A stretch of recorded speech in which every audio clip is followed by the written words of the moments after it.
we've been looking at ways to solve exponential equations that have the same base. Let's take a look at a problem that's definitely a little more involved, a little more difficult than the previous problems we've taken a look at.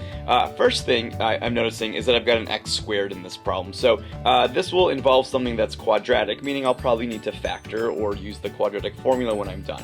But before I get too far ahead of myself, remember our goal is to make sure that the bases are the same on either side. And for right now, we'll be able to do that. So what I'm going to do is, instead of thinking of 125, I want to think of that as 5 raised to some power. I want to make both bases a 5. And for now, I guarantee you there'll be a way to do this, so it may take some guessing and checking, or maybe you know it, but I guarantee you there'll be a way to write 125 as 5 to some power. And you can try it to guess and check, or if you know what it is, it's 5 to the third power. So 5 to the third power is the same thing as 125. So I'm going to write this problem as 5, and then to the x squared plus 8 equal to 5 to the third. Well, what's also different about this, if you've watched our previous video, is that this also has its own exponent. So that 5 to the third, which is 125, is also still raised to the 2x power.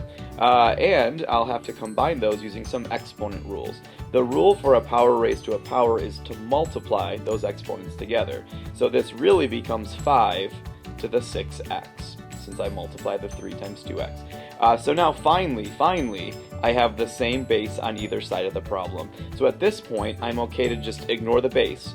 They're already the same, so all I have to worry about is making my exponents the same.